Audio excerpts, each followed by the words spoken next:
Today's episode is brought to you by Gemma Scott, who is quite a generous donator. She's supported a few podcasts so far.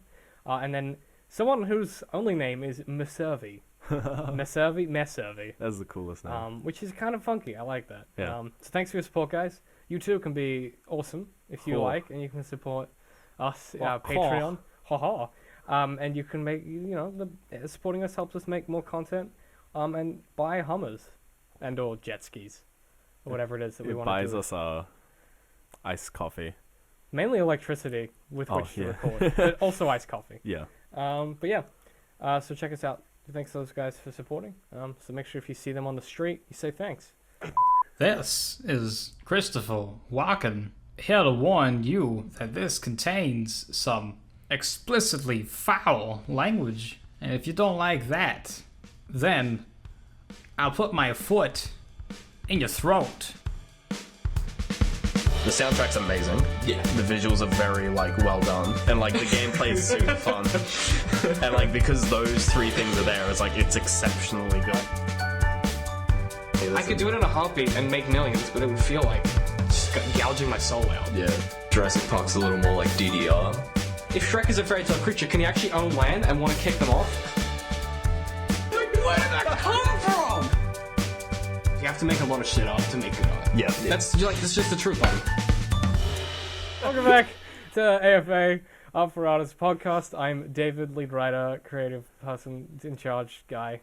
I get worse at that every time. You do. I always forget, am I the creative director? What do I do? I'm just the, yeah. You're the brainchild of this operation. No, because brainchild is the thing that you produce. Also, hi, it's Ben. Oh, yeah, well, again, I think everyone knows. as always. Yeah. My partner in... Am I 100% hit rate currently for all these podcasts? Yeah, you're not going anywhere. Whoa, You're Jesus stuck Christ. now. Oh, You're God stuck. damn. There'll be one without you in the world will end. Oh, yeah. It'll be really confusing. There'll be one without me and it'll get 10,000 views. Everyone will be like, I'll be finally, he's gone, that fucking dickhead. Someone commented, so we have, I didn't write them down because I'm an idiot, but we got a few questions come in. Oh, really? Yeah, people listen to this on iTunes. We need to answer these questions. Yeah, that's fine. We'll do a separate show for answering questions. All right, cool. Yeah, I have a trendy name for it and a fucking logo. Oh, really? And everything. Yeah, cool. For sure. Nice. Yeah, it's sick. It's mediocre at best, but it's all right. Look, it's a perfect 7. Nah, it's like a 6.5, but it's really solid 6.5. It's not going anywhere either way. It's really solid 6.5. But one of the questions that we did get that I do remember, I can't think of who, so I apologize.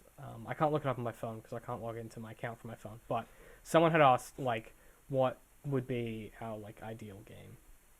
Our ideal video. So they were like, what's your ideal video game? Because we talk about games a lot. Jesus, yeah. So I figured the best way to approach this is to just ramble for an hour. is basically to make sounds for a while and see what happens. Yeah. I'm already off to a good start. I forgot to set my timer for the episode. That's all right. That's fine. I've said it. It's fine. It's good. But yeah, so I figured we'd just talk about stuff that we like.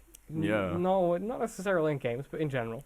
And then produce what we think is a structure of the ideal game that we'd like to waste our lives playing instead of being productive. Yeah. Yeah, let's be as general as we can and offend as many people as we can. You know what I hate? What? Generalizations. You know what I love? What?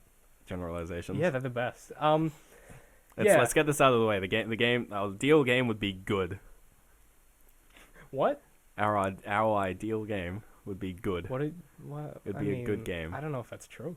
Well, it might be terrible. We might have really shitty taste. You don't know. Yeah, it's true. I'm getting all the shit on my pockets. You've been sitting on it for an hour. I don't know why is now the time to get rid of it. You're I just felt like now is the time. Yeah, I feel like. My thighs were warm. Well, yeah, they're a bit. Yeah, cozy. Ben is dressed very Brisbane-y. You're wearing a sweater and shorts and thongs. Yeah, that's so fucking Brisbane. Summer down below, winter up top. It's raining, but it was sunny this morning. So it's spring, but it's and it was hot yesterday. Spring have not sprung at all. Well, no, it springs a few days. Spring sometimes. Spring's at midday. What was it, 2 days ago? It was friggin' hot. It was hot as shit. It was wow, okay, spring's here, and then it starts raining. I got up for 2 today days and it was in a row. cold as shit. I got to work. I was like, fuck, I need a sweater. This shit's weird, man. I don't know what's going on with that. It's bizarre. Never live in Australia. It's fucked up. No, just don't. Or do. If you're an Australian listener, if you enjoy having to remember who your prime minister is every 5 months, then come to Australia. It's the white guy. It's not Malcolm that hard. Turnbull. It's not that hard. You just pick a white guy. It's He's just probably the right. white guy, yeah. He's probably right. Except that one time when it wasn't the white guy. But then we got rid of her. Yeah, I was gonna say we stabbed her pretty hard. Yeah. You know what's weird? What? You know what's quickly political talk. Yeah. What's weird is that like we had Julia Gillard she was Australian Prime Minister. Yeah. She backstabbed Kevin Rudd. It was a whole fucking thing. Yeah. Malcolm Turnbull does it, and everyone's fine with it. I think it's because he's a man. It's I think because we're just really it. sexist. Nah, So that's literally they were it. like, well, he's a man. I mean, it's not backstabbing. He's 'cause also he's also lib. So He's also the like general media isn't gonna scathe him. well, that's because they all suck in their own dick. Yeah, exactly. Like literally, like in Australia, if you don't know, the media literally sucks the Liberal Party's dick. Yeah. Like it's a two-way street. They suck in each other's dicks. Like Yeah. it's atrocious. Rupert Murdoch is like in It's bed with fucking horrendous. all of the Lib Party. It's so awful. Like Yeah. just the newspapers here are the most biased shit ever. They're really bad. It's yeah, you can't even read it anymore. Like it's just so shit. Yeah. But I think that's just weird to me that like no one, like 5 people have been like, Well, I isn't mean, that a you bit sexist? know the answer. That is the answer. Yeah, it's like just isn't that a 'cause- little sexist? Yeah, it's but exactly no what it one's is. fucking talking about it. Well, I mean, I think a lot of people are kind of annoyed because now Liberal has a chance of getting re-elected. Well, the problem is, I think the biggest problem is that Malcolm Turnbull is he's got really good policy, Oh, but God. he's not running his own policy. Yeah, He's because running he the Liberal can't. parties. Yeah, he can't. He can't run his own policy. He's because, also so left because wing. the party is, well, he's like centre right. He's more or less He's very than neutral. Abbott. He's very middle. Yeah, Um, but like he can't because the party's like split down the middle. Nothing will get through. I think Nothing that isn't the Lib Party Yes, policy will I get think- through. he's in a weird position with his policies and his history where because he's come into a government that's been in power, he has to follow a lot of the stuff that he doesn't Yeah, agree he can't with. just like super back. He backtrack can't backtrack on all their policies, which is what he'd do because none of them match up to what he's Yeah, expressed in exactly. the past. It's just unfortunate that So, it's had to happen this late. Almost. My favorite thing so far is that Labour have been putting out. So Labour is their party. It's a 2-party system. Labour has been running opposition to Liberal, and they've been putting out stuff which is like Also, Labour's the left wing and Liberal's the right wing, doesn't make any sense. which is confusing, but that's just how it works here. Yeah. So the Labour Party have been putting out this oppositional material that's like, what is the difference between Abbott and Turnbull? And they're ultimately they go through all these policies and they're like the same, and they go through all these policies. So it'll be like, this amount of spending on this, cut to this.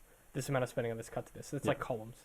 And they get to the bottom and it's like, what's the difference? You decide. And I'm like, he's been in for a day. Yeah, It's been a day. he's been in for a day. He's already on Australian Story as well. He's Which is weird, 'cause that's ABC funded. You mean? Do you mean that the guy who's in government isn't afraid to have an interview because he knows how to speak? That's nice, yeah. Fuck. You know, I just want a leader. I mean, he is charismatic. We'll give him that much. I actually don't. You know what we need? We need a leader, not a prime minister. I don't care. We need a hero. He's the hero that Gotham needs, not Yeah. not the hero Gotham deserves. Also, not the Gotham that it doesn't exist. Shut up. No, I just feel like we need someone in politics at some point. I feel like our ideal game is like a political simulator at this rate. It's Papers, Please, isn't it? Our ideal game is Papers, Please. No, because that's work. That's like Papers, Please is just busy work. Yeah, you're right. I had a that really game big is so argument much with. I had a really big argument about Papers, Please with someone. fun. With who? Wasn't me. It wasn't me. No, it wasn't you. It was someone. It was someone in my uni project group. What were they saying? Oh, some dumb shit. Like they were like something about. They were trying to talk some like faffy crap about how like the game. Oh yeah, I was like, yeah, Papers, Please isn't an inherently fun game, but it helps like drive the message back. He's just like, no, it's a really fun game. I'm like, no, it's not. It's a table desk management simulator. It's not it's inherently like hard to play. Oh, that's what it was. We were talking about like making something like easy to play and like fun as opposed to making something like difficult for the sake of difficulty. And he's like, oh, there's nothing wrong with just making something difficult. I'm like, yes, there is, because then like it's hard to access. Do you mean like the? Because we're making a party game, and You mean like the difficulty of starting, right? the difficulty of like, because in Papers, Please, when you got like so many papers, it's like hard to just manage things.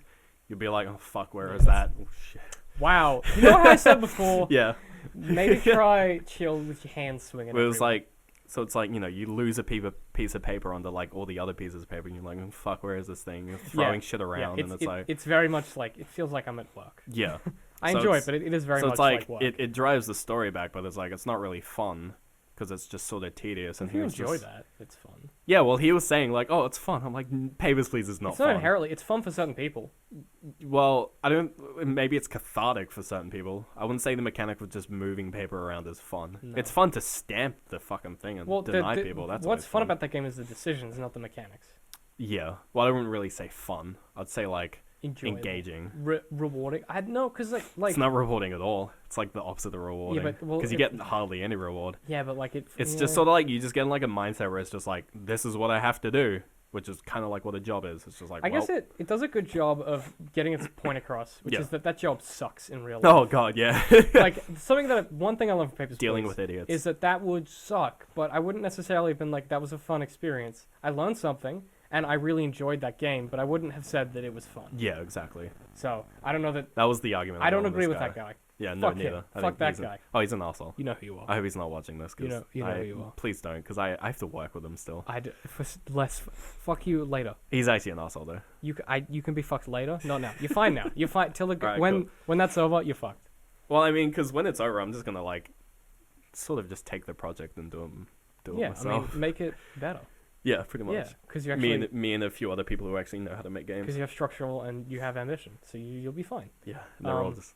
Yeah. With this one guy, he's just like at the start, he was like, "Oh, I have Unity experience," and now he's like, he doesn't. He clearly doesn't. You know at what I all. want? Something that I can say about that is that experience does not matter. What matters is that you know what you're doing. Or you know how to figure out a problem. He'll Well- like message me every 5 minutes, be like, "Oh, I have this issue where like Unity, like his Unity installation will literally be missing like the networking component." And the first time it happened to him, he just deleted all my networking code to fix it. I'm like, "You fucking idiot!"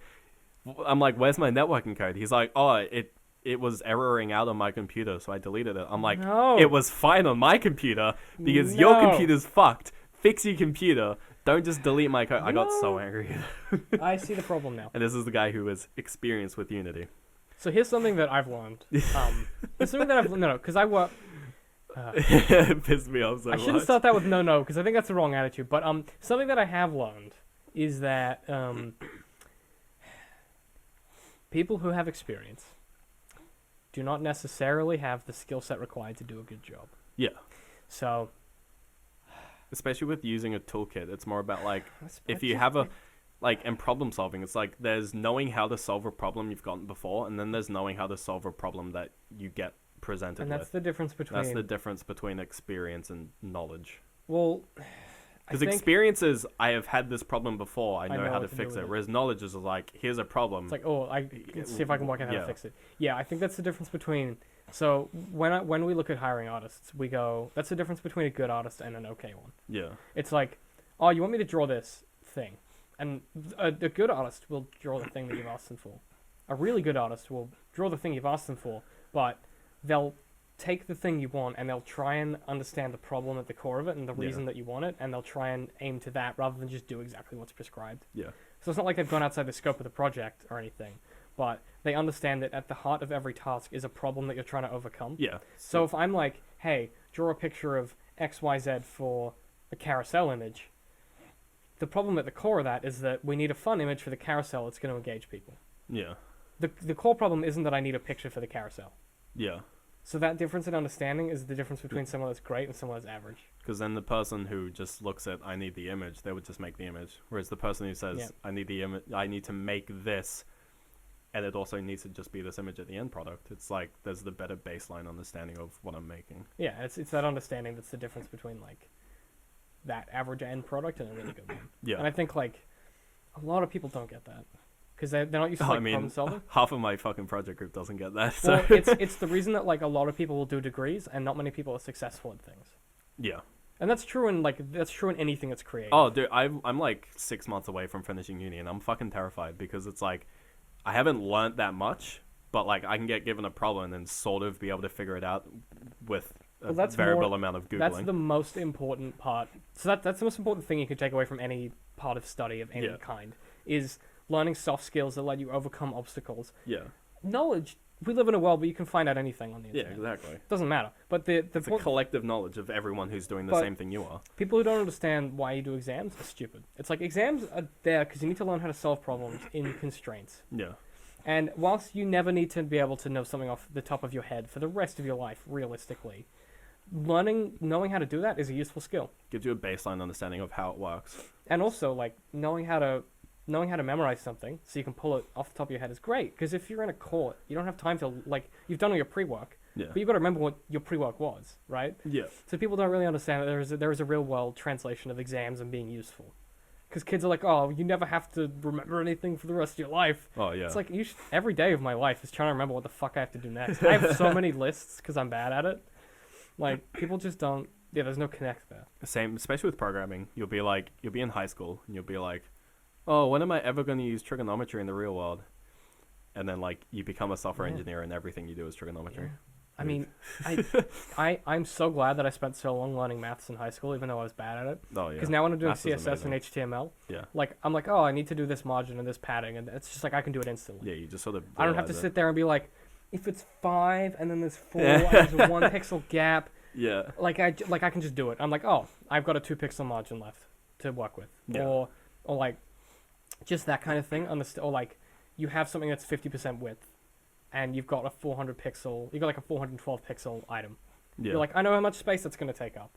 Just knowing shit like that and being able to do that maths and like those skills you learn in high school, they don't feel relevant, but doesn't matter what you do, they'll be useful. Yeah, you'll have one use for them, and that one use will be like, and you'll do it. You'll be like, thank fuck I know that. Yeah, you're like, thank God I didn't have to sit down and look it up. Yeah. Or even just like banking. I'm so glad that I have good maths, so I can just do, like I know how much money I have left, Yeah. and like I'm like, oh, I can keep a rough track in my head of how much money I've spent in the Yeah. week. Same. Like that's so useful.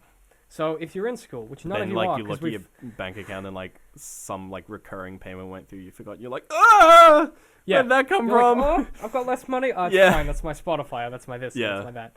But I mean, like most of our audience is older. Oh so god, this that isn't squeal I gonna- made clipped so hard. Oh man, that's rough, dude. It looks like you just ate your microphone a little bit. That's terrifying. There's a big splotch. Yeah, That's terrifying. I'm looking forward to that. What? I'm looking forward to hearing that. Oh, I'll just mute that, Damn it. and then it'll sound like. I'll just insert a random sound, Hey. or like a pig noise. There'll be some sound. I don't know what yet. Well, what a mystery. You guys will know already. But Yeah. for us, it's still a mystery. Yeah. But yeah, I mean, like, for a lot of our listeners, it's not going to be applicable because you're like most of it. It's weird. Our demographic is like 30 to 35. Lots of American and Australians, and that's about it, Hooray. which is nice. I love my We got a US bit of friends. British. We got a lot of Canada. Little People- British. People seem to I'm think. sorry, that was offensive. Was it? I don't think it was. I don't know. It's not. We're Little Britain's a Australian. comedy We're show. allowed It's to, not we're allowed to offensive. do that. Also, we get a lot of accent stuff. But I got initially people on my YouTube channel thought I was Canadian. Oh yeah, I get that. I get that so much. I got that a lot with like shoutcasting. I think that's the Australian accent and being well articulated and using big words. People just And- think you're Canadian. Having like a slight US accent just through Yeah, through certain words. osmosis. Yeah. And people are like, "Oh, you're Canadian." I'm like, "I am not." I am not Canadian. Like at all. I've literally lived in Australia my entire life. What are you doing? I'm doing this in front of the You're mic. such a shit cunt. Ben is opening his mint in front of the mic, literally in front of the mic. That's he's such a child. The So- important now I get to listen to you like, So favorite game. oh, ideal game. Ideal game. Well- Single player or multiplayer? Because Because that's literally our difference between us two. well, that's a difference in taste, right? I mean, you can have a single player game which is multiplayer under the surface, like Dark Souls. Oh yeah, Yeah. yeah. Yeah. Well, we should go for something like that because we both enjoy that middle ground. Yeah. All right, so we get like that basic idea of like having that interaction.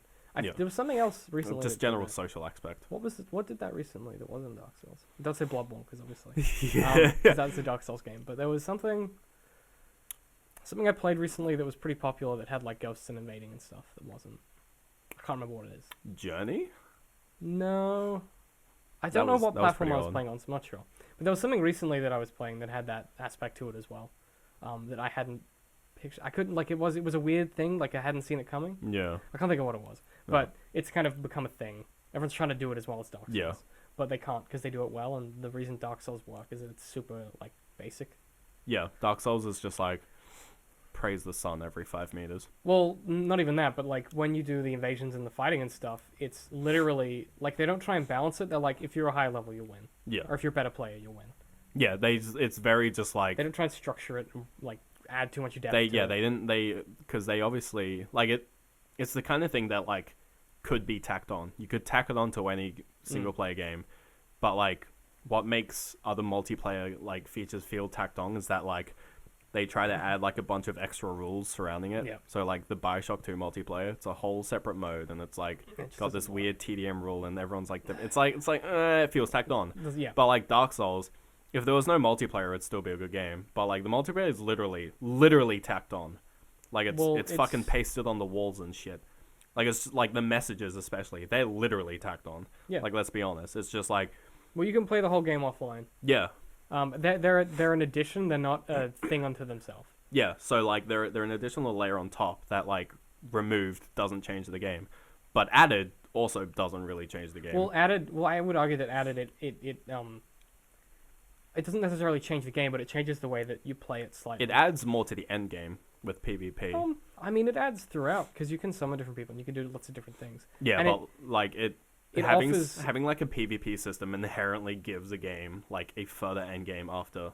Because there are going to be people who are like, I want to be really good at PvP. I want to and they've actually built in, as a side, they've built in like an area where you can go to seek out other PvPs. Yeah, like the bridge or whatever it is in Dark Souls 2. No, that's for the dragon thing. That's a different thing. There's there's like a particular arena where you can go to and you crouch in front of a statue and then it matches you up with someone else that's doing it. And then there's you have a PvP match in an arena. Like all the what are like the religion kind of things? What are they called? The covenants. Yeah, Pacts? the covenants. Yeah. How they're like some of them are PvP focused. Yeah. I'm part of the one. There's ones that are PvE focused, and then there's ones that are like protection focused. You go and protect other players. And that's really it's like a cool way of taking.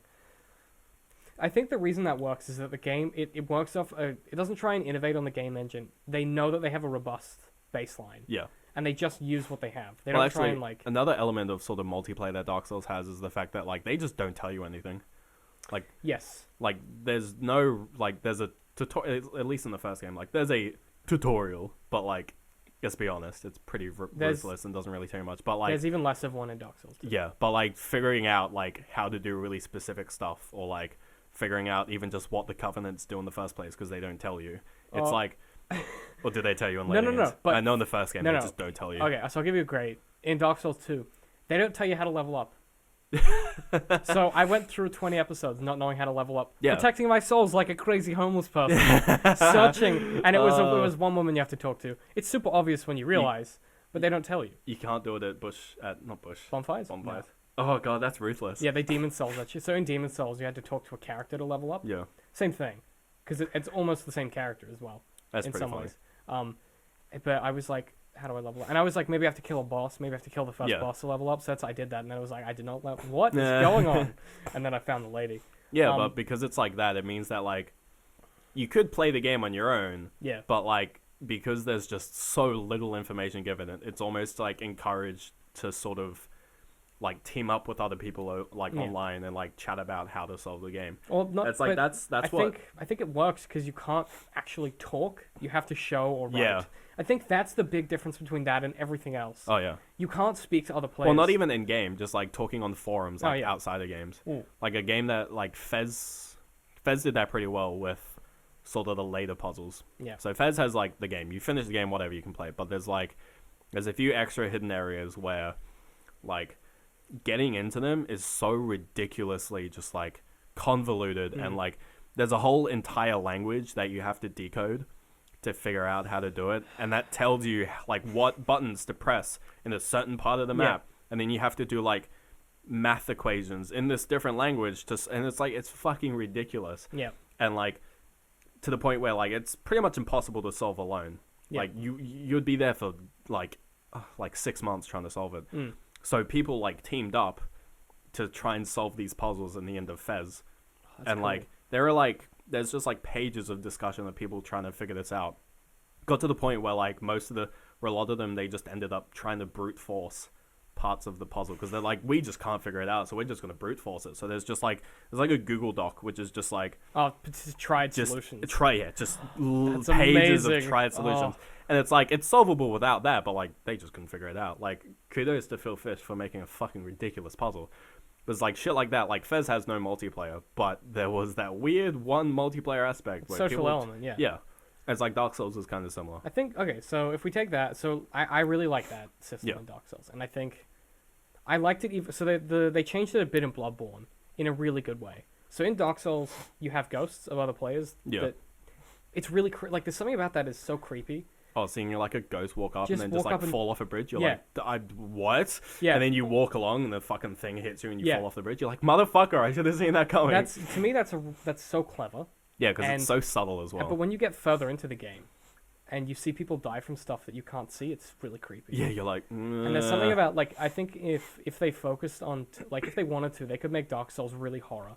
The first game was fucking scary. Oh, yeah. The like, first Dark Souls was pretty terrifying. horror. Dark Souls 2 was less scary because it was slightly tonally different. Yeah. Because there were a lot of humanoid enemies, which is less scary. Yeah. But Bloodborne is one of the scariest things. Oh, yeah. Because, like, there are... It's just body horror and shit. There is a literal enemy that is... you're walking along, and it looks like a pile of dead ravens. Yeah. And then they're not dead ravens, but they're ravens that are, like, horizontal on the ground that flop toward you. And will, like, flip Like up at you and fish? freak out at you, and then flop back to you. Yeah, like fish. What but the they're fuck? ravens. And they screech at you the whole time. That's terrifying. And the whole game is terrifying, and Yeah. everything about it is scary, and there's just, like, gross snake enemies that are just bundles of snakes in grass that you can't see, and then there's snakes all over you, and just, like, shit like that they did really well. Yeah. Which they integrated with the ghosts, because what they would do is they would have, I don't know if they programmed them or not, but they would have, like, ghosts show you the incorrect path, and, Yeah. like, try and bait you in, Yeah. and you'd be like, I don't know if I can fucking trust you. Yeah. You're like, I don't fucking, what are you doing, buddy? Yeah. What are you doing? And you get, like, really suspicious of everyone, and you would summon someone into your world, and you'd be like, I don't know if you're trying to help or not. And it Yeah. was just fucking awesome. And I think that flip up of that formula was awesome. Like in Dark Souls 1, where there's like parts where it's just like, try jumping. It's just like a cliff. That cunt You move, run up and jump and you just die. Yeah, that's one of my favorite things in Dark Souls. Every time I read that, I'm like, fuck off. Fuck you. That's Yeah. great. Or You it'd be probably do it like- like the first 5 times you read it, then you Yeah. never do it again. Yep. They always It's- get someone. It's yeah. fucking marvelous. I love that. Yeah, there's parts in Dark Souls 1 where it's just like, there are just a lot of unfair deaths. Well, that's the great thing about the game. Yeah. But you always feel like they're somehow justified. Yeah, because you're like, I should have seen that coming, even though it came from around the Yeah. corner and there's no indication they were coming at all. There's one particular boss that it's in the DLC of the first Dark Souls that John and I spent. It would have been about 40 hours off camera. Like it was a long time. Yeah. Like we spent literal days Yeah. playing it, trying to beat this boss. We just could we just couldn't. Yeah. Like it is so hard, and it's like the hardest boss in the game. God. And you can have up to 2 people summon at this. You can only have 2 people in it. Sorry, so you and one other person. Yeah. And so John had built this amazing badass character, that was me. And we were trying to kill it. We were just like, this is literally impossible. We can't do this. So we went and watched a bunch of people beating it.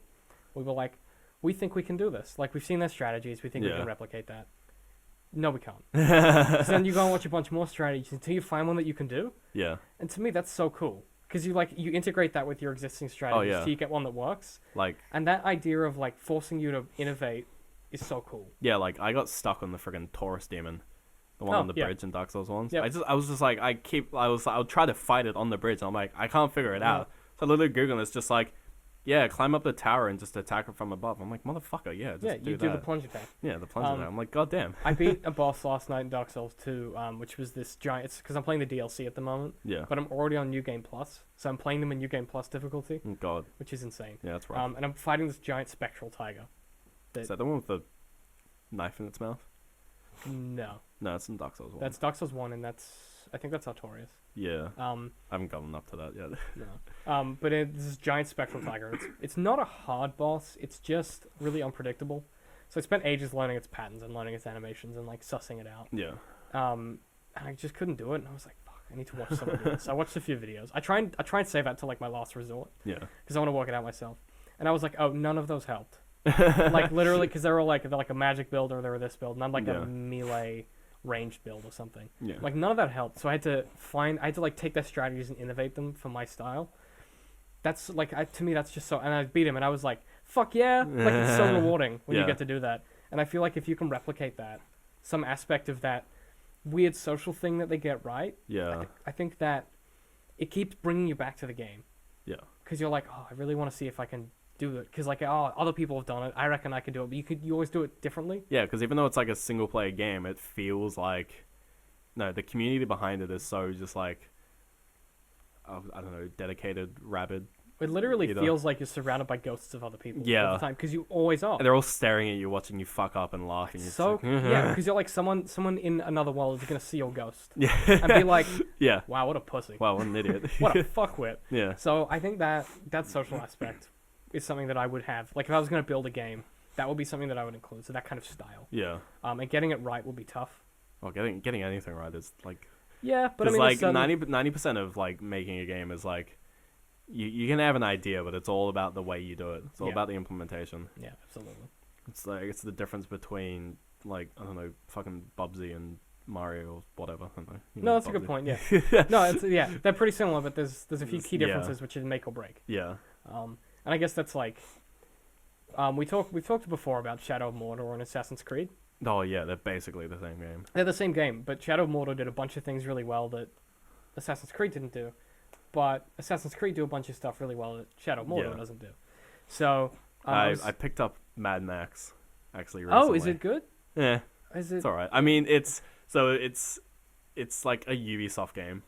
Okay, so it's like Assassin's Creed plus Batman plus Rage, from what I understand. Yeah, with a lot more driving, like Mad Max? Huge, like a huge emphasis on driving. Yeah, a surprising amount of emphasis on melee combat as well. It's just which is like for me, it's just like whatever. It's just the Batman system, combat, right? yeah, which is fun.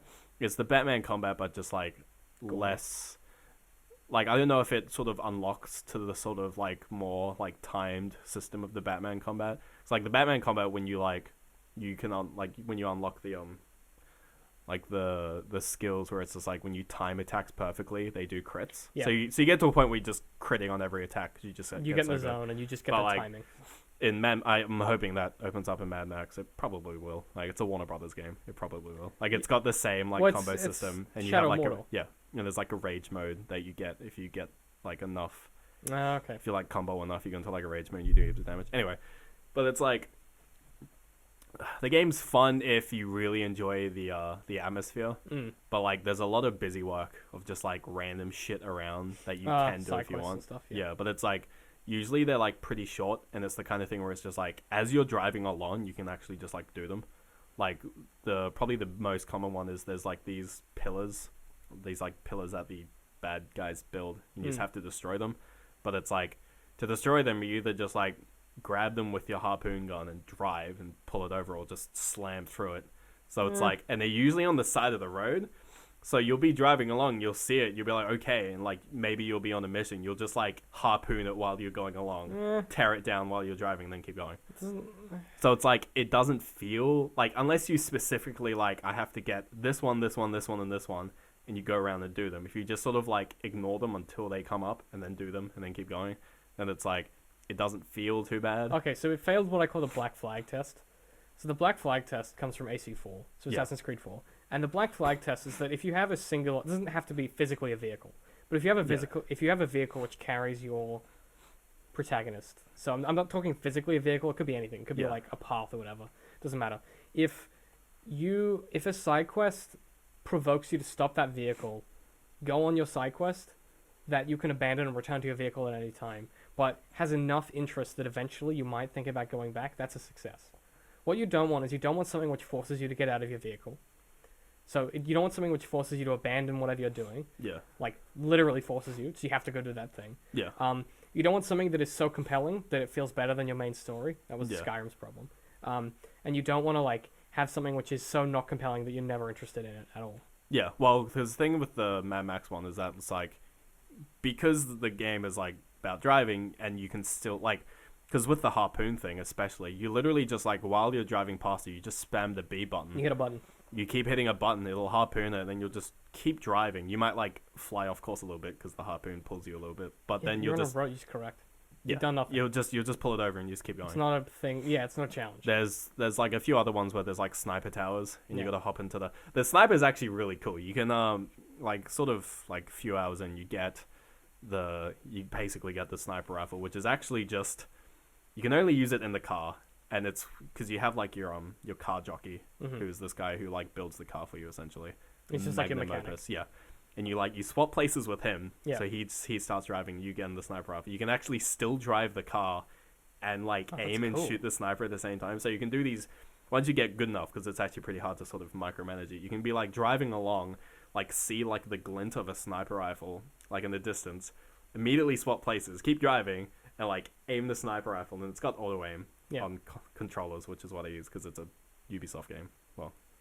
It's a driving game. Yeah, it's really hard to drive with the keyboard. Yeah, and you can sort of just like jump into the sniper rifle, take the dude out, then swap back and just keep going. That's and it's fun. like, and like that's a side mission as well. That's good. And like that's a bit more interesting, but it's like it's a very like it's changing up. I think that would that's kind of like that's the equivalent of like in AC4 shooting another ship down.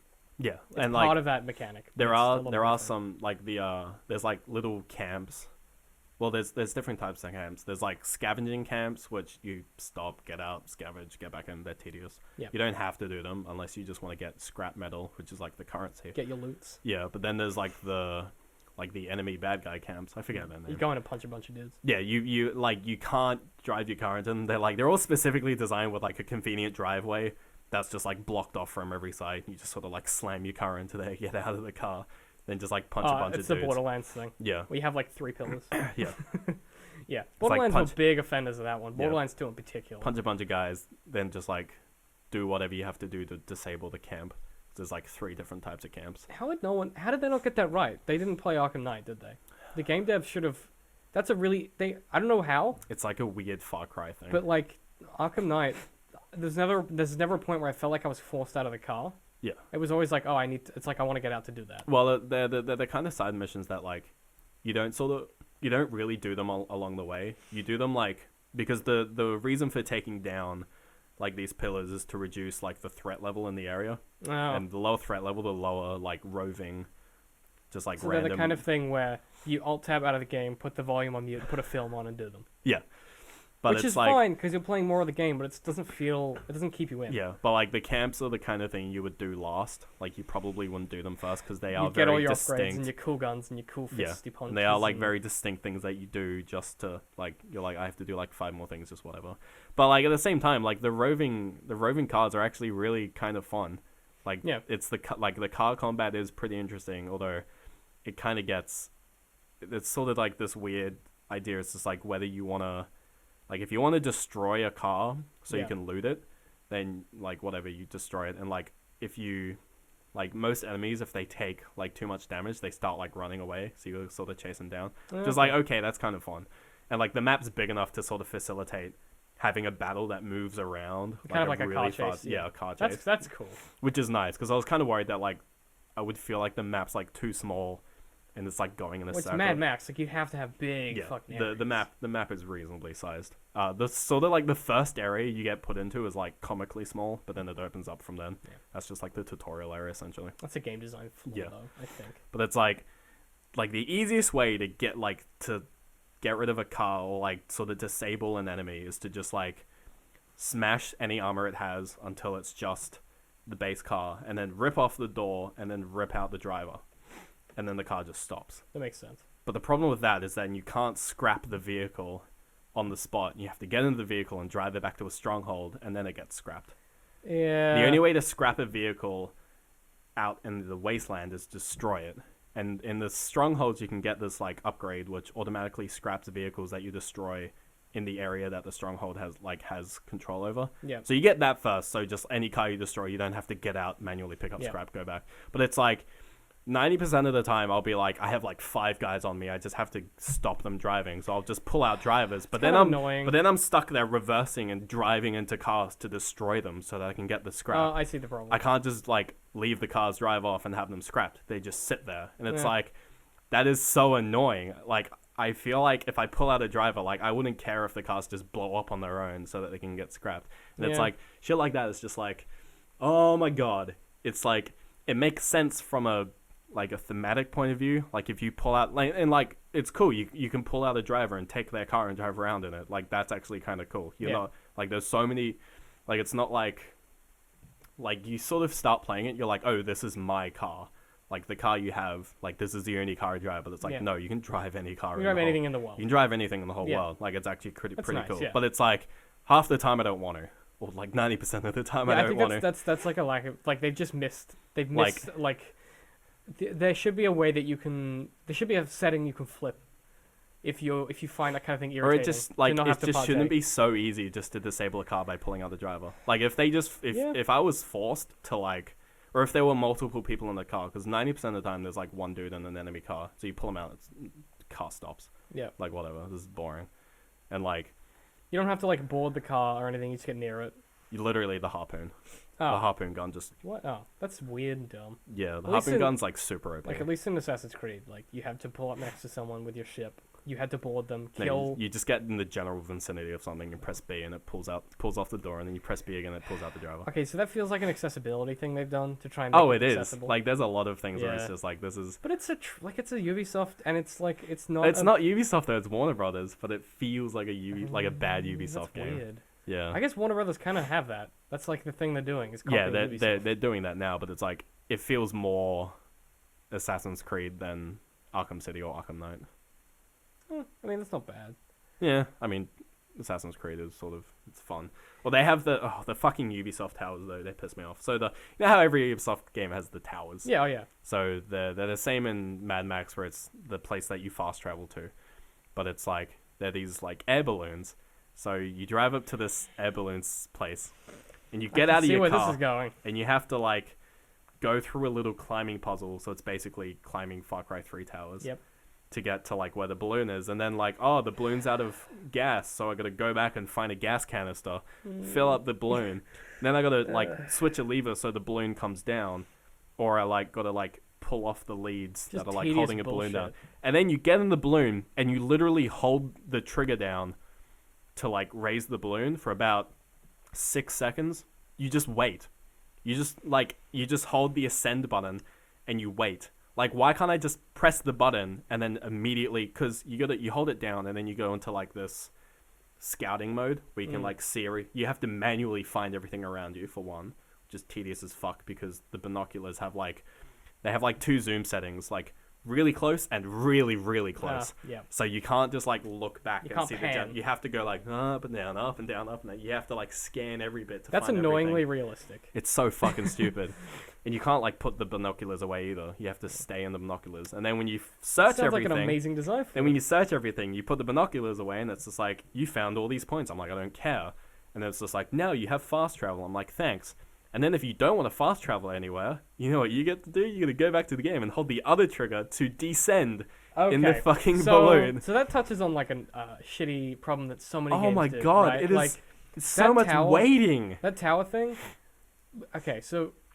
At least like Far Cry towers or like other Ubisoft towers, you do the busy work. You get to the top, press a button, happens immediately. Also, the Far Cry towers, you get to ride an awesome zipline down. Yeah, fucking Mad Max. Or in Assassin's Creed, you jump off the 20 tower minutes. and do a badass fucking eagle dive. And it's like, it's fast. There's no waiting. No, but yeah, Mad Max. You hit one button so and much you're done. Waiting. What was good about Assassin's Creed Unity is that they fucking just ditched like having strongholds and towers and shit, and it was just like really contextual. Yeah. So if you ran past a shop, your character would remember where the shop was. Oh wow, it's amazing. Oh, and I was like, oh wow, that took us 10 years. Yeah. Fuck me. That should have been like day one. Should have been like a person in the real world who lives in a city. So the map just gets revealed as you run through the map. Yeah, it's like a fog of war. That makes sense. Like, yeah. it's Like fucking, you don't just like run into an area and you can't see shit until you're you like, get it. I wonder what's around me. No, it's like, God, I remember where the tailor shop is. I remember, like, you live in that. Your character lives in that city. Yeah. They should have a rough idea of where everything is to start with. Oh man. I don't go to the city in Brisbane and forget. Actually, another thing that's really fucking annoying about Mad Max is that, so you, like in other games, like most contextual actions, you go up to something and press a button. Every single thing in Mad Max, you go up to something and you have to hold the button for like half a second. You can't just tap it. Like get into a car, hold down the Y button, Like, swap to the sniper rifle, hold down the button on the That's D-pad. that would just be gradually more annoying as you. Because it's annoying, because you'll start, like, trying to min-max it. You'll start, like, trying to just hold it for as short as I can. Time, yeah. And you'll miss it. You'll go too short and you'll be like... And you'll end up just, like, holding it for, like, 20 seconds, so it fucking go... It's just so annoying. Yeah. Like, the game... I enjoy the game. The game is fun. Not enough play testing. But it's, like, there's just so much stuff which is just, like, you guys fucked up. Like, Okay, you just... Okay, so that's a good lesson in what not to do. So I think what we should take from that is that, like, understanding... Like, if you're not Ubisoft, don't make Ubisoft games. Because, like, no one but you... Like, no one really likes Ubisoft. Like, oh no. Okay, so, like, I don't really like Here's Ubisoft what they do games. well. They do... The list of things they do well, they do incredibly well. Yeah. So, Assassin's Creed, when you're in a story mission, it's awesome. Oh, yeah. Like they know how to do... Like, they know how to do story The missions. world is alive, everything is happening, you feel like you're engrossed. The minute the mission ends, well, like, yeah. Yeah. It's like an empty canvas. You're like, fucking whatever. And it's like... And, like, Ubisoft... Well, just in general, most games just sort of, like, addiction to having these, like, really minute character upgrades, which don't really add much to your character's power. The World of Warcraft thing, like, yeah, the model, right? Like, it's like, ooh, my cape is slightly different. Yeah, now. and like and guns and pistols deal 2% more God, damage. It's like, oh god, I need that. You know what that is? That's the Borderlands thing. Well, no, because Borderlands like encourages it. Borderlands It's is also just hella like fun. Yeah, it also Borderlands knows it's doing it. Borderlands realizes that you're going to be like Borderlands knows it's a loot You game. literally have badass ranks Like that upgrade like 0.1% of fire damage. And you get like a bajillion of them. You get so many, and so you're like, yeah, I can spend 10 at once. Yeah, but then they never like spend 8 hours, get 2 more points in pistol damage. That never happens. No, you never it's feel just like that. play for like 10 minutes, you get a badass rank, and you like start ignoring them till the end, where it's just like I have 150 badass ranks. You'll log in and you'll be like, I should spend all those. Yeah. But I think what Ubisoft do really well is that the fun in Ubisoft games is like playing the game is fun a lot of the time. Yeah, the games usually feel really good. You're to play. like I think particularly Assassin's Creed Unity, just fucking moving around the city and fighting guards when you see them is amazingly fun. Yeah. The reason that game fell down, and like obviously if you exclude the buggy the issues they had on launch, if you exclude that, and you look at the game, they were too ambitious basically. Yeah. Like the game itself is, if you look at it now, it's really good. But everyone hates it. But like, well, because they just didn't do their due diligence before they launched. So if you look at the game now, it's a really good game and it's really robust. But it still falls down because it has the old problem that Ubisoft always has, which is that the game feels alive when you're in the right headspace. So like, if you do a bunch of story missions, you're more likely to do side missions in between the story missions because you're in the fucking zone. Yeah. So you're like, say in the most recent one, so Assassin's Creed Unity. You're like, yeah, I just betrayed the Assassin Council or whatever. Let's go do a bunch of side missions to try and clear my head. Like, you do that and you don't even think about doing it. And I was reviewing some copyright strikes that I have on some of my videos for the Assassin's Creed series. That's fine. I know how to fight them. I'm not an idiot. But I was going through and I just was like, I had the video open on the other tab to see what was going on. Yeah. Where the strike was. And I was listening to myself play, and there were moments where I would become, like, the game was written and constructed well enough in certain sections where I would get into the headspace of the character and do side missions or do like random activities because I felt like that's what the character would do given what had happened in the story. Yeah. And that's where Ubisoft has this massive strength, is that they can connect their main story to side quests. What they can't do is connect everything to the world. Yeah. And when you finish the game, you just are left with like this blank canvas. Right? Like you just have like it's just like an empty painting. Yeah. When it's Shadow of Mordor, you had like an empty painting that moved a lot. Right? Yeah. That you could kind of mess around with, but after a while you got bored and you went and moved on to something else. So I think if they can work out how to make it feel less empty, then they'll succeed and they'll make... I think that's why they have a game every year. I don't think it's because... Obviously the money-grabbing whores, that's fine. Yeah. That's fine. But I think the reason that the development teams want to keep making them is that they want to give you... Like, I was saying the other day that if Rocksteady Studios put out a DLC every 6 months for Arkham Knight that was just like the story of a... They just grabbed like a comic book story, built the story that you play through with cutscenes and combat and like all the different bits. Yeah. I would buy it every 6 months. I would buy that DLC every 6 months. If they made a new game every year, they made a new Batman game every year in the same engine. Well, they basically are. Every 2 years or so. It was like 3. Well, yeah, but Origins they didn't make. Oh yeah, true. It's been like it's been a long time. They've been working on Arkham Knight for like 5 years. Yeah. But if they made like a game every year that they just handed off between like Rocksteady, they have various studios. They just hand it off, whatever. Built them in the same engine. I'd play the shit out of that because like it's a fun game. The engine is fun, and they write the stories well. So I think if Ubisoft could somehow like find a way to do it that doesn't feel like they're just trying to rip money out of your wallet every year. Well, they are, but Yeah, they're a company. Yeah. The job is to make money, and if you think about the amount of time and effort that goes into each game, oh god, games are so expensive like now. it's insane. Yeah. Like they have like just the I can't even fathom how long it would take. The fact that they can do that in a year to me is insane. Yeah. Like the fact that that's even possible. I mean, that's AAA. AAA is It's crazy. AAA is a weird beast. Yeah. Oh, I think it's almost a genre unto itself. Well, I mean, it is becoming one, like, because they tend to just follow this, like, they all seem to be converging on the same sort of set It's of like mechanics. hip hop music, right? Like, oh, sorry, Yeah. not hip hop, pop music. I tried Yeah. to say pop. I started saying hip hop. Well, I mean, pop music's slowly moving into this weird funk scene, where like, you've heard Downtown, right, by Macklemore and Brian Lewis? It's like the biggest parody of Uptown Funk ever. So, here's the problem. Okay? Here's the problem with that song. Macklemore, as a rap musician, has some serious bars behind him. He can write really, really well, and he is technically impressive. So, a lot of his old stuff is well written. The hooks are fire. He's really good at writing hooks, and he's really good at producing technically sound pieces of rap.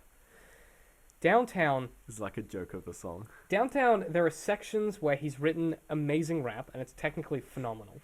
And what's happened is, in the effort to make a parody of pop music, Ryan Lewis has produced a song that is bad enough that it could just be a popular song. And so Yeah. it is a popular song. And so the reflexivity of it being a parody is lost because it's not a good parody song. Yeah. It's just a bad pop song with some amazing bars in there. And that's about it. So if they done what they did, but they dropped the female vocal hook, Yeah, I didn't understand that part. if they drop that, it will be fine. Because it's got a solid chorus that's a parody of pop songs. It's got some fucking Well, it's a Fire. parody. It's a parody of Uptown Funk. Yeah, and that's it. it's got some Like fire the song shit. starts and you're like, this is literally ripped straight it's from Uptown. they took the 808 kick pattern Yeah. and it's like And then they put mopeds to it. 'cause it's why not? amazing. It's so It's clever. just so funny. It's so funny and clever, and it's very Macklemore. But Yeah. the fact that they were like, we have to make a parody of a pop song, It but has also to make be it a pop mod- song, Yeah. and it sucks. I hate it. Alright. I love his rap So, in it. so continuing but I on from hate that. I hate it so much. Oh. So no Ryan Lewis in our ideal game. Ryan Lewis is not writing the music for our game. We're getting Marty O'Donnell. Who's that? He did all the stuff for Halo. Oh yeah, definitely. Yeah, we're getting Marty O'Donnell to do the soundtrack. I think if we have that Dark Souls multiplayer aspect to it, I think a similar like gameplay style to what's popular, so like that Assassin's Creed thing. Well, But yeah, that's what the genre of AAA is at the moment. Here's what I want to do. All right. Here's what I want to do. Shoot. Here it is. So you have a world. So I don't know how you would build it thematically, but you have like a Sky Pirate world. All right. Ben just I'm made a with face you. at me. I'm Okay. with you. Sky Pirate world. You play as a character that you create. Yeah. You become a protagonist. Yeah. You serve on a Sky Pirate crew. You have it as you're on the ship, and the ship is like your hub world. You don't Yeah. pilot the ship; you're just a crew member on the ship. You have relationships in the same way that BioWare games have. You have interactions and relationships with your crew member. You have that with people on your ship, Yep. and you can have romance. You can have antagonistic interactions, different people.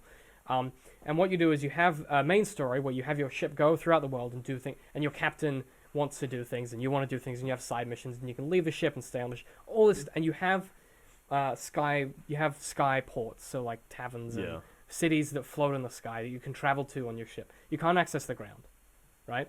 Yep. You can go to these various skyports, interact, and each skyport is like a city or like a rural town, and you basically build yourself an RPG thing with sort of similar. So you have like some kind of fighting mechanic and some kind of shooting mechanics. You can have, because it's pirates, there'll be sword fights and stuff. Yeah. And so you can have like duels with other. So like typical pirates would be like, you're in the middle of a boarding, or like two ships, like two captains are at odds, and they have their best two fighters fight, and you might get thrown in the ring with their best fighter. And you have mechanics there, and I think that'd be mad fun. And you basically build a robust world that lives and breathes, because you have these different ships traveling everywhere, and you build currency that's weird, and you have like all this crazy shit going on, and you have like events that you can sail to, and what you can do is you can have different parts of the world have events that you can go and join other people at. Yeah. So you can be like, so say there's like a skyport that's being attacked by the police type people from like the big cities. You can all go there and fight the police together. So you can like join up. So you can like yeah, join alliances with people. Yeah, or you're in the middle of a big set piece where like you're trying to get from one side of the port to the other to your ship, but the whole port's on fire and there's shit going down, and you're running through, and someone else can join you and help you out, or someone else can be on top of a building, give you cover fire. Like work that kind of Dark Souls angle, but in a way that hasn't been done well. Well, you'd have to think about how would like. So if there's like, if you have your character and they're like running through a city that's on fire, and you have like people supporting you, like what would be the context? Like if I wanted to support someone, how would that contextually be sort of thrown in? As in from your game, how would you get into that? How would you get into like, would it be sort of like, because you could try to make it like organic, where like depending on where you are in the world, when an event happens, that's the context for what you end up doing later. I think you would have to. So let's say like the city environment, for example, like you're in like the streets, and like for some reason, like another player at the same time in their own single player game was like, I don't know, like on top of a roof having a dinner party with someone, and then fucking shit goes down. Then they would be on the roof to like, and it would just be like support other people, like sort of that contextual. And I think what you could do is you could have you would have a toggle on your menu somewhere where you can say online or offline. Yeah. And so if you're online, what it'll do is as you're playing through, and say we're both on the same, I'm on the rooftop, you're in the city street. Yeah. So you're in like an alleyway, and I'm on the rooftop, and I'm at a rooftop tavern, and what happens is our two games hook up, and the back end talks to each other, and it says, like, what do we want to fuck these people and over it says, this event happens now, so the city catches on fire and it gets invaded by the police. Yeah. And you're both pirates. So what'll happen is that'll happen at the same time, and you'll get a little dongle notification somewhere that says you're connecting now. that you're connected with this players, and then you'll have them on your whatever the interface is, and you can see where they are, and then you can help them out. And then if you do that, maybe you get a reward if you're helpful or you're antagonist, like whatever it is you want to do. Yeah. Or you could sabotage them. So if you're like a full-on pirate, you could hunt other pirates, right? Yeah. Or you could work for the good guys, and you could have like, you could have a pirate crew that actually works for the good guys, and so everyone thinks they're pirates, and then you go to this big event where there's like 3 or 4 crews, and one of them turns on the other crews. Yeah. And starts shooting them all in the back. Yeah. And you could create this really cool organic thing where like no one trusts any. You basically play on that DayZ thing where you can't trust anyone. But I think you would have to work the system in such a way that you kind of have to trust. That you have to trust people. Someone. Yeah. The biggest problem that DayZ had is there was no requirement to trust anyone. So it just turned into whereas in this, maybe the fuel to get your skyship around is limited. So because the thing with DayZ is because it was entirely single player, multiplayer, they couldn't really enforce. Because the thing with single player is that you can enforce rules.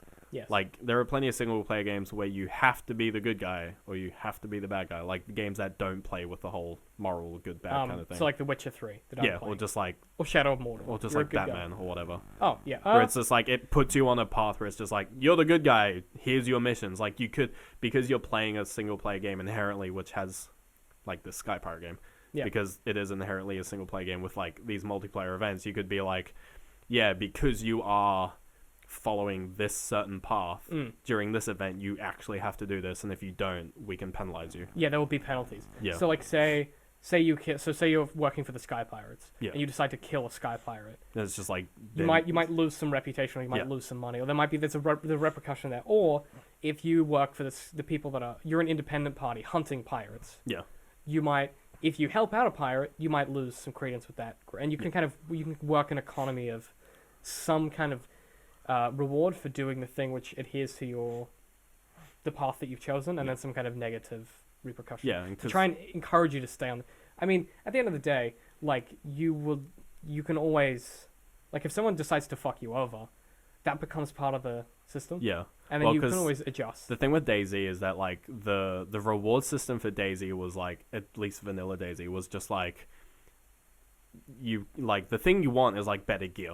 Like that's kind of just what you want, and it's just like if you face an enemy player, the best way to like not lose progress on your goal of getting better gear is to kill the player. Yeah. because if you leave them alive, there's that risk of them killing you, and there's no benefit of teaming up because, like, if anything, it means you have to split loot. You've also got to hide. The more time you spend with someone in that game, the more chance there is they're going to kill you. Yeah, so it's just like that game's reward system. DayZ's reward system is getting better loot. So when you meet another player, you are like you're rewarded for killing them. Correct, essentially. yeah. So everyone kills everyone. Whereas if you're in a game where it's just like there's like lots of different axes of like sort of morality or just like reputational things like that, then it means that like the decision of do I kill this person or not is just like it's bounded by the fact that like if I kill this person, I lose reputation here, or I gain reputation here, or I lose this. Or even like you could even do it like you could even play it a little more to the emotional side of things. And if you kill this person, maybe that crew member you'd been romancing is not going to be happy with you. Yeah. So you can play you can that. tie things in with your single player because experience. I think something that Dragon Age Inquisition did really well is that the decisions you made in the the decisions you made as the person in charge of this army really affected your personal relationships like they would in real life. Yeah. So like if you're married to someone who is like, we shouldn't kill elves, and you go and you order an elf massacre, they're probably not going to be happy with you. Yeah. So you do that where like if you're in a relationship with someone, or even if you're just friends with someone, or someone might become antagonistic toward you on the crew. And it might mean that you get less loot because they're above you in the ranking. Like, you could kind of play with how that would work. Yeah, it means you can sort of apply non-linear, like more discrete consequences to actions. Which I think are often more effective because it means that you don't... Yeah, it means you're just like, oh, I'll just kill half of them so I only lose half of something. Whereas Which isn't the same thing. Yeah, but if it's just like, if you kill any of them, it's all gone, as opposed to, no, you can kill like 2 of them and then 2 of your things are gone or whatever. Yeah. Or it's like if you try and... You then have what you can also do is you can offer the player the opportunity to recover from their error. Yeah. So you can like try and justify it to that character. You can try and go and reclaim that error you've made. Or you might have a system where you can then go and seek out other players to help to repair the fact that you fucked up and killed. Or, whatever it is. Because I like the idea of... In my head... you would have third person. It'd mainly be third person. Yeah. But you would have it like that kind of tonally similar to like a combination of Guns of Icarus, Red Dead Redemption, and like Firefly. So you build on the pillars of what make great rustic storytelling. So you have stuff like, depending on the kind of world you want to build, you would have the cities feel like massive. Like you would have massive cities you could go to, but then you would also have like less dense skyports that are more like rural towns. Yeah. And you can walk through them, you can go to shops, and like you can sleep in taverns, you can do all this stuff. And I think if you could get like the tone of the places right, they would all feel really distinct. Yeah. And you could do cool stuff, like you could have a few massive cities that are maybe on the ground, that are the only places that are accessible on the ground. And that's where the police people live. Yeah, and that's like more of like a hub thing. Yeah, more centralized. And then all of the Sky Pirate people live in like the outer ports. Yeah. And you kind of take the Star Wars model where the bad guys sort of have control over the central area, and the good guys are forced to scatter into these kind of outer rims. And you have that play of like, maybe the good guys make a play at the big city. Maybe that's like a worldwide event. Yeah. And you can kind of fuck with that a bit. And then maybe even if they succeed, if you're not up to the part in the story where that's possible, then you can kind of reflexively be like, that event happens in a different way in your world, or you can kind of fuck with that. The one difficult thing with doing events like that is it means it almost inherently puts like a time limit on your game. That's true. Like it means that like if someone in like 10 years time were to come and play the game, they wouldn't get that. Which is like that's part, like every multiplayer game has that issue, like MMOs. I don't want to do that because I feel like that's the reason I play single player games, is because it's at my own pace. Yeah. And I can do what I want to do when I want to do it. Yeah. But it's like you can play Dark Souls, and however you could play Dark Souls in the future and it would pretty much be the same. Nothing in the game relies. Yeah, you're right. So that would be something we wouldn't include. Yeah. Yeah. No, you're right though. Yeah, that would. But it's like the event system. It's just like it could be a case of just like doing an event. You could sort of just like have like AI controlled characters who are replaced by player characters in the instance of there being a player character available to do that event. Yeah. Which means that like you could have these worldwide events, but just have computers and just occasionally just be like, oh yeah, that guy's a real person, by the way. Well, that'd be cool actually. Yeah. Yeah. Because then you can could sort slot of people in. Yeah. Yeah, that'd be cool. And then like if you want to play with your friends in these big events, you can. Yeah. And I think what'd be cool about that as well is if you're really into co-op, your buddy can jump on your ship for a bit.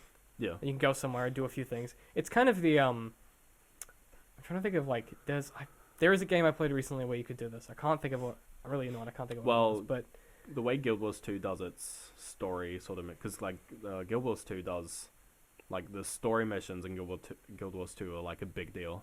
Like it actually has a story that you follow as you level up. Yeah. And it's like you can, like they're like instanced and they're sort of like separate from like the real world. So, but they're sort of like contextualized that they still feel like part of the same world. But like you sort of know that, yeah, this like all of this stuff is sort of not really canon because everyone else has done it, kind of thing. Yeah, you get the sense of that. Yeah, it's just like I'm not the only hero. Like there are plenty of other people, but it's like in Guild Wars 2 you can actually do like these story missions with your friends, which is weird because you can like because everyone has like a different there's like a branching path line. You can like do a mission with someone else who was in a completely different like alliance than you are, and then you can go back and do your mission and invite them over to do it in your, and it's so that like they sort of just like ignore the continuity issues. See, I feel like they just throw it out the window. We could address that through the lore and the story. Yeah. I feel Dark Souls do that really well because I don't know how much you know about the lore of Dark Souls, but the idea absolutely nothing. Okay, so the idea is that there are an infinite number of realities where one person is trying to fight through a dying kingdom to rekindle the flame. Yeah. The first flame, right? And so the great thing about Dark Souls is that time is like weirdly transient. So you can have someone who's like this godlike character who's beaten the whole game and is like level 135 and you're level 10. And just by accident, you end up in the same instance of something. Yeah. And it makes sense lore-wise because the way that they've constructed their story, the gameplay fits in with that. So we could work that angle because what you could have is in this world, you could have characters who are who can travel through time, either either backwards or forwards. So you have sky pirates. What you do is you work in like magic in inverted commas. So it's like Final Fantasy. No, because what you do is you have that magic be like. What you do is you have the world be set in a post-apocalyptic world. All right. You don't know that. It's just sky pirates. Yeah. And what you have is maybe when you go to like maybe there are some areas we can go to the ground, maybe not. Like maybe a few areas for specific story missions, and you see like bits of old machinery that are so old and foreign that they look like they're old metal monsters, or like you kind of like Stephen King did it in The Dark Tower really well, where like they came across like a solar water pump, but the way that the characters approached it, you didn't really know what it was until one of the characters like managed to get water out of it, and then as a reader you were like, oh, that was a solar water pump, but the way that they describe it was because really they clever. didn't know what it was. Yeah. So when they describe it, they're just like, it's this weird. It was this really foreign thing, and he's like, and then there's this bit going to the ground, and there's there's like a shield, like protecting it, and you're like, what is that? You're like, oh my god. Yeah. And so you could fuck with that shit, That's and clever, you could have like these characters that are magic, but what they really are is they're just like there's some evolution of some version of humanity that came way before that didn't die during whatever the event was that caused this apocalypse, and you could have maybe like they were born of some virus or some infection, and the way that you get into other people's instances is like you get hit with this virus and you experience this hit of this virus, and then you go back to your world when it wears off or something. Yeah. And you could fuck with that like thematically. You can make it work. Yeah, you can do it anyway. I mean, the idea of just like sort of alternate universe you can put into any game, because it's just like whatever. I think the difficulty Video of doing games it is when it's done lazily. Yeah, when it's just like so jarring to the story, you're like, oh god. Something that Assassin's Creed Unity did really well is that you could go into co-op instances with people and run missions together. Yeah. There was no like real explanation of like how because there were just other assassins around. Yeah. So you just went on a mission with another assassin. Yeah. And they were like, yeah, great. Cool. And you were like, oh, okay, great. No, that's fine. You were like, cool, that's great. Yeah. But you could like replay missions and stuff because it was a video game. There's Yeah. an understanding there. But they did this other weird thing where they had these missions because you're in the Animus. You had missions where you could go into like different time periods because the Yeah. Animus was fragmented. Okay. And so you go into like World War II. What and, the like, fuck? World War II Paris. It was really weird and cool, but like, it just kind of like it's because they're in the Animus, they can do cool, and they never thought of doing that. Yeah. Before. And it was really cool when you went to like medieval Europe at one point, like during the Crusades. It was just really cool, but like so Assassin's Creed 1. no, like before that. Oh, okay. And like it was cool but weird. Like it was like, oh, that was a cool idea, but the execution was lacking. Yeah. But I feel like that. I mean, that sounds like a fun game. Well, that like Assassin's Creed can get away with that because it's got that extrapolation of the fact that the storyline of Assassin's Creed is actually the futuristic. Yeah, one. they've got the super story over the top, Yeah. which is very clever. I think, Oh yeah, it allows them to do so much. Like that's like the smartest thing. That is like Assassin's Creed 1, pretty boring, but Yeah. like that was smart Yeah, because it gave them just like so much. Someone at so much Ubisoft breathing room. had the biggest boner Yeah. when they were like, "I can feel the money." Yeah, Genius. it's so smart. Genius move. Like they probably just like put it in and like didn't realize the ramifications. It was of where probably they could throwaway go. at the time. They were Yeah, like, oh, they this didn't will be realize where they could take the fun. story I just with it. like if you think about the stuff they could do with that series, there is no reason why They can literally do anything with There's the no series. reason why it can't be one of the best series of all time. Yeah, it's gonna be one Arguably. of those weird things where it's just like you will It's like gonna be around in forever. the future you'll be like, oh, Assassin's Creed, it's like this game where you play as assassins, and you'd play the first one, you'd be like, oh, it's actually this weird animus thing, which you'd be like, you wouldn't know, you just assume that it's like set in these different Yes. time periods. You'd be like, okay, so it's in the Crusades, and then they'll explain like, oh, we use this animus. You'd be like, okay, because like when I played Assassin's Creed 1, I was like, what the fuck is this animus bullshit? No, Like, it this is was so- it was kind of This is superfluous. Like, what the hell? Yeah. This is just so dumb. And then you play the game, you'd be like, oh, great, it's just like this is fun.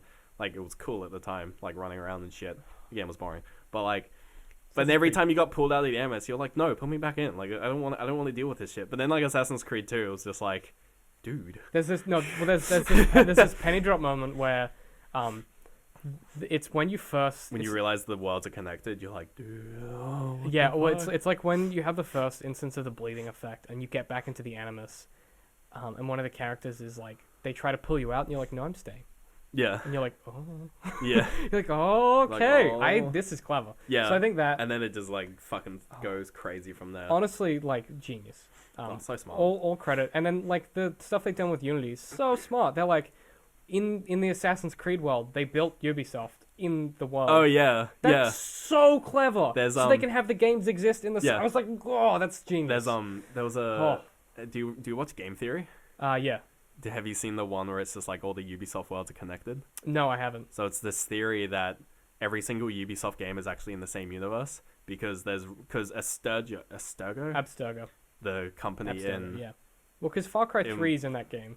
yeah, and like there's a reference to Abstergo in Far Cry 3, and there's a reference to the company that makes the Animus and Watch Dogs. Yeah, that makes sense. I mean, the idea is, so the theory says basically that who's the main character of Watch Dogs? He's Aiden Aiden, Pierce. yes, Aiden. So Aiden that Pierce. the idea is that Aiden is actually, he's not an assassin, but he's like allied with the Assassin's Order, and he's against the Templars in the future, which is like the present. Oh my god, that would be so cool. Watch the episode. Like the evidence is actually amazing. That would be so cool. Because like if you think about it, they have like, it's sort of an element of just because they're Ubisoft games, but like Aiden is basically an assassin. Like, also, can we talk about how good that game was? I haven't played it. Watch Dogs was a great game. There was just Oh, people just hated it because of the E3 like graphic. Because people like it's the same thing where it's just like everyone's getting angry over graphics, and it's just like I thought we've been arguing that it's gameplay over graphics. I thought that was the thing. It was we all a fun wagged over game. about. Like I had fun with it. Admittedly, like there was. I haven't played it yet. It was one of those things where like I finished it and I was like, that was fun. I wish there was more. Yeah. But I wasn't like I'm gonna go back and play it again. Yeah. Whereas like there are other games that are so like GTA 5 was so good that I was like, that was great. Let's play it again right away. Whereas like that one I was like, that was okay. Yeah. Oh yeah, definitely watch the. Oh, man. I'll link you to it. It's Yeah. like I was like, wow. I mean, it's the kind of thing where it's just like, yeah, obviously, like it's Ubisoft of like. That sounds like something they would absolutely do. It's yeah, and without a hesitation. Yeah, yeah, and it's the kind of thing where it's like, that's pretty cool. Like I hope that's a thing. Yeah, because it's like Blizzard's universe is technically all connected now because of Heroes of the Storm. Yeah, which isn't really canon, but like let's mean, be honest, like Blizzard's universes have always meshed between each other. It's... Like there were StarCraft models in Warcraft 3. Yeah, like there were like Hydras in Warcraft 3 and shit. Like they've always just like played with the idea that like their universes are basically just one. If they can make it as clever, so the first person to really do this on a huge scale is Stephen King. Yeah, all of his books take same place universe. in the same universe, and the connections are fucking insane. Like like the first time that you realize. So like I've read almost everything he's put out just Yeah. through necessity because like we have a similar writing style, so I learn a lot from what he does. Yeah. Not to say that I'm anywhere near as good, but like structurally we have similar tendencies. And just like the first time that you realize, like there's a point in the Dark Tower series where a character from one of his really early series ends up in the Dark Tower after the end of one of his other books, and then another character is involved directly in the event of another book, and then the villain in the Dark Tower is in all of his books. Oh, really? And there's this moment when like all of it like sinks in and all like you like, put all the dude. pieces together in your head and you're like, Yeah. oh. But it's not obvious. Like it's so subtle. Yeah. And when you realize that, you're like, this dude's a fucking genius. Yeah, probably I like media that does like sort of where it has like its universe and then it just sort of like slowly pulls other elements into the universe. I think Marvel Like- could have done it better than they have. Oh yeah, definitely. But I think the way they did it in Daredevil was so good. I haven't seen it yet. Oh yeah, we talked about this last time. You still haven't seen it, but so that takes place in Hell's Kitchen, which is a region in New York City, Yeah. and it's after the first Avengers film. Oh, okay. So the city's been decimated by the Yeah. Chitauri invasion. So like all of these people are out of jobs and they were like rebuilding the city, and like one of the reporters made his big break when he reported on the that invasion. Yeah. But that was like his last big piece. Oh yeah. And it's like, oh, that's cool. That's pretty funny. Like yeah. just cool stuff like that. And like people compare like Daredevil to the Avengers and stuff. Like it's Yeah. just like but really subtly. Probably my favorite example of something kind of like it's not really like connecting to books or anything, but basically so House of Leaves is like probably my favorite book of all time. It's Yeah. this weird sort of amalgamation of I think documents. It's pretty. If you've read much, you probably know. You probably Yeah, know of it. and it's weird. So there's different versions of the book that have been printed.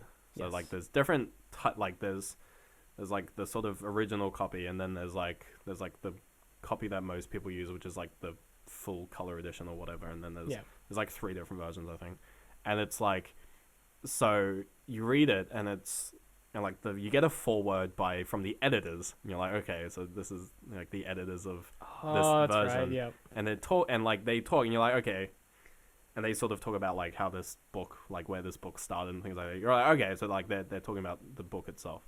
You start reading it, and like throughout the book itself, there'll be like footnotes from the editors that will like mention things, and you'll be like, okay, and because it's really hard to sort of with that book, it sort of plays with your idea of just like what part of this book is real and what part of it is part of the fictional completely universe. forget in that moment. So like the lowest layer you can tell is fictional because it's not it's about a movie, and you're like, this movie doesn't exist, this is fictional.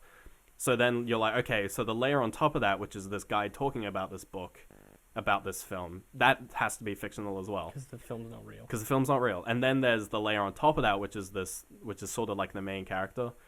And he himself is just like, yeah, I've never heard of this film in my life. So you're like, okay, this Maybe guy he's real. might be real. But then, like, you're like, okay, this guy but then, like, the guy who you think is real, he slowly gets pulled into the same universe. You're like, no, this guy's fake. But the editors... It's the last... Yeah, it's that, which is editors, which fucks you up, because the whole time you're thinking, like, the editor's like the author. Well, you don't even know who the author is. It almost is like... It almost gets away with it. Oh. And then, like, towards the end, you're just like, dude, the editors are in on it as well. Like, then, like... There's a penny drop moment where it's like... You're like... Oh, because they will... fuck. Because, like, even like, things in the lower level that you know are fake will reference real people and real yes, things. it has They'll be like, touchstones oh of yeah, things that actually we happened. had an interview with, like, Stephen King or something, Yeah. and he had this to say. And there's, like, a whole list of, like, just real people. And it's like, okay, that's fake, Yeah, but, none like, of that they are real happened. people. Yeah. But then, like, the editors, like, there'll be a few times where they just make it slip that just, like, yeah, we talked with this guy, and it's like, that guy's part of the lower universe that you know is fake. If you forget, like, because you don't always notice Oh as my well. It just so clever. It's one of those things where it's just like, it pulls, it, like, everything just, like, slowly gets sucked in, and you're just like, is this book even real? Yeah. Like, who is this author? Like, So clever. Oh, it fucks me up. Honestly, genius. Like, just It's a really good book, and it's pick it up. entertaining to read. you need to read the hard. You need to pick up the physical. Oh copy. yeah, no, you can't. Don't read it online. No, it's by It's pretty much get the impossible. full printed. It's still being printed, so you'll be able to find Yeah. a copy. But get the full. I got color. it online. Get the full color edition. Yeah, buy it for the book depository. I'll have it Yeah, whichever that's country where I you're read in. it. Yeah. So It's just honestly genius. Like There's this moment. They're like probably the freakiest thing that hit me, and this kind of a spoiler, was the So every time the word house is mentioned, it's written in blue. It's just a weird thematic thing they do throughout the book. Yeah. Every time, and it's like one of the hints as well. When the one time the editors say house and it's written in blue, and you're like, what the fuck? You're like, motherfucker. And Yeah. I was like reading it, and like I put the book away, and I looked at the front cover, and I noticed that the word house on the front cover was blue, and I'm like, that wasn't blue, that was white. Because the text is white, so it kind of hides. You don't really notice the blue, and I'm like, no, that was white.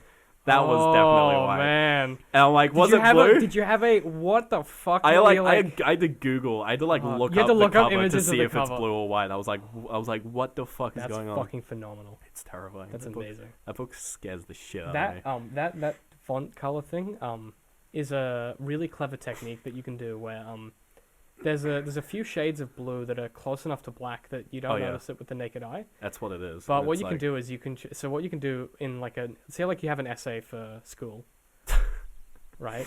And you have a few points that like you have things which specifically answer the criteria. Oh, you want to like make someone like you make just them, very subtle. You make like them the slightest amount of blue. So The it's person like editing subconscious. can't see it, but subconsciously they focus on the bits which answer the criteria more, and you'll get better marks. That's pretty clever, actually. Yeah, that's why I got A's in English. Might start doing that. Yeah.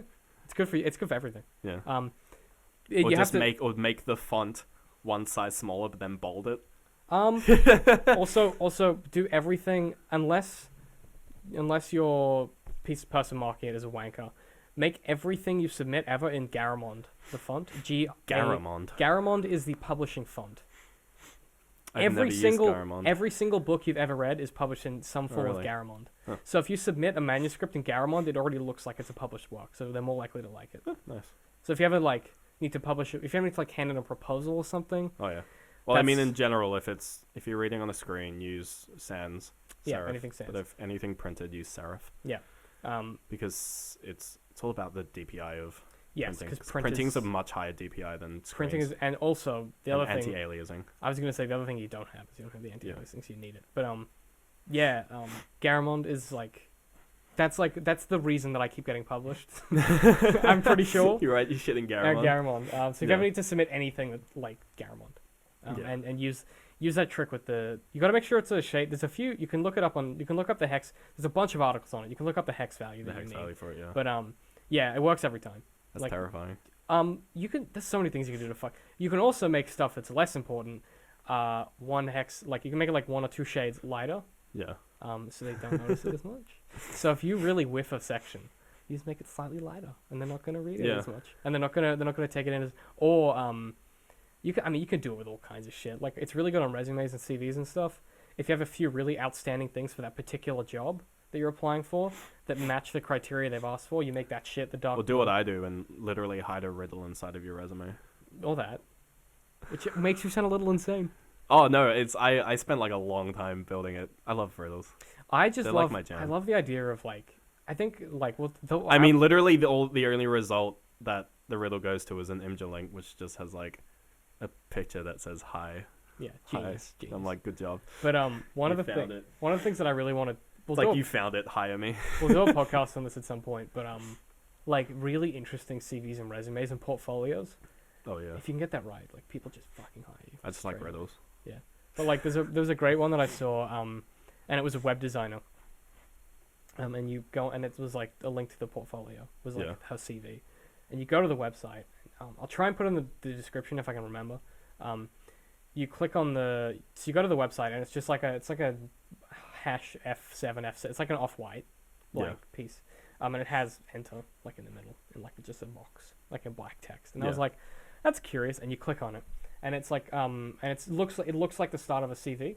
So it looks like if you had like a PDF or something, it looks like the top viewport of a PDF. Yeah. And it's even got like file and everything, and it's got like the person's name and like where they live and the basic details. Yeah. And the minute that you scroll down, that like pushes up because I don't know if it's parallax or something, but it just like slides up off the screen and disappears, even if you just touch the scroll bar. Yeah, yeah. And then it goes, "Hi, my name is blah." And then it has like a line that draws down to the bottom of the page, and you scroll again, and then it draws the line down, and the line morphs out to create her resume. Oh man. So it's like I've made these websites, and then it goes like down there, and it'll draw back across, and it's just like, wow. Yeah. And it's just like all you do is nudge your scroll bar to get to the next page. Yeah. And I got to the end of it, I was like, I would hire you. Yeah. That's phenomenal, and just like think outside the box when you want to do that shit. We'll do a whole. Do what I do and hide QR codes in your. Yeah, be a in fucking anything. nerd. Make it as geeky as you can. Dude, you can hide QR codes in anything. You'd be surprised because QR code readers are really good at finding really QR are. codes. I want to put them like in all kinds of weird places. You can have if you have like a QR code with, so like the bigger the QR code and like the less data you put in it, the more like of the blocks that are dedicated to just error checking. So making sure that what you have is correct. Yep. So if you have like a 2-letter message and like a 64 by 64 QR code, you can literally have like about 2/3 of the QR code missing, and it'll still read it That makes sense. because That's so cool. like QR codes are so resilient. We're gonna put QR codes in everything. You better scan the shit out of everything we make. I'm considering just like buying a sheet of like stickers and just printing out a bunch of random QR codes and just slapping them places. It should be ads or something for your portfolio. Yeah, I wanted to write a piece of software that let me like sort of hack QR codes, like read a QR code and sort of Redirect it.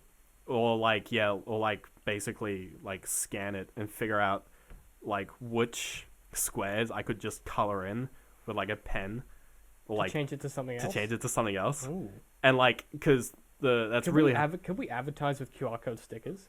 Could we put QR code stickers somewhere that just push to our website or something? yeah, feasible. I mean it's vandalism, but you know. I don't give a shit. I mean, what? If you put, Why? I don't give a 'cause shit. The thing is, if you push it to your website, like it's not like that's not identifying, because then it's just like literally anyone could put that QR code up. Yeah.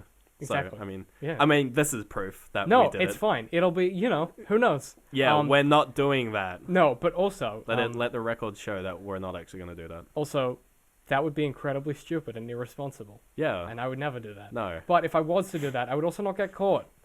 Yeah, you wouldn't put them anywhere dumb. I wouldn't be like, this police building.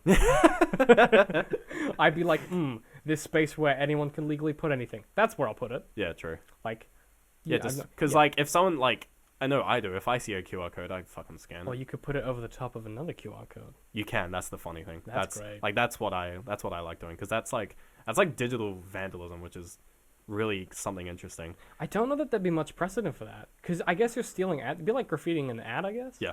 But you can't be. That's You not a can- felony. If you know how like on buses they have like those advertisements which Yeah. have like the scan the QR code or tap your phone here. Yeah. You can actually sort of it. You have to write custom software to do it, but you can actually rewrite those tags. That's cool. And the thing with that is that there's no evidence, because you just put your phone next Also, to it, no one's checking it. run your code. Yeah, but as soon as someone like decides to put their phone there, done. Yeah. That's kind of clever. I feel like we live in this weird world where like. It's like some watchdog shit, man. yeah, Like that's it's that's really terrifying. like there's things called drop boxes, which are dead drops, like digital dead drops, and it's where you find a crack in the wall, and you get like a USB Yeah, I've stick seen and that some shit. sealant, and you put like just the USB, so it's just poking Yeah. out, and then you just leave it, But like, and you see what happens. Oh, you see what people put on there? Yeah, 90% so of the time weird. it's viruses. It's so, But, yeah, it would Like every now and then, like so there's one at EQ, and it's just like you just like every now and then you're like, oh, let's see what's on the dead drop, So and it's weird. like it's next to this seat, so you just sit there and you just have like a USB extender. So you're kind of sitting there with your laptop plugged into the wall, That's kinda literally, cool. and you just like there'll just be like some weird shit on there, just like some text files, That's like cool. some code that you don't open because it's probably It's really probably bad. a virus. Yeah. That's funny. I like that. Like you usually open it on like a virtual machine, because Yeah. 90% of the time you'll open Goes, it and it'll just crash your computer, and you'll be like, So well, stupid. Good chat, everyone. Yeah. So on that very strange and yeah, that went that weird. was weird. Yeah. On that strange note, I've been David. I'm Ben. Yeah. I mean, Don't graffiti don't graffiti and unless you're doing it on QR codes. don't in which case graffiti. do it. Don't It's steal fine. our fucking game idea. We'll catch ya. Not that we could make Not it. But yeah, like, no, not like it. actually, if you are gonna steal it, let us know and we'll help you out. yeah, we'll give you. Actually, better if you are ideas. gonna steal it, please do and just give us a ring. yeah, just We'll like help you tell out. us. We'll Yeah, play we'll it. chat. I'll write it. That's cool. I'll be the lead writer. I feel like I could do I'll that. play it.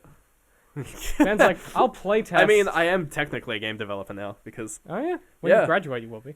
well, I mean, game developing is if you've made a game, you're a game developer.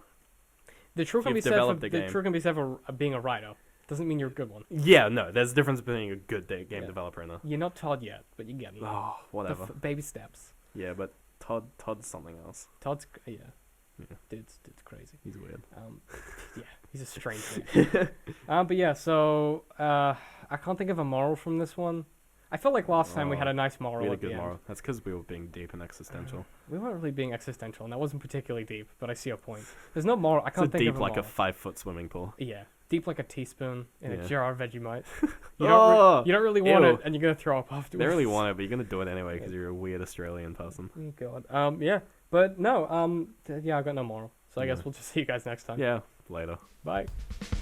The soundtrack's amazing. Yeah. The visuals are very like well done, and like the gameplay is super fun.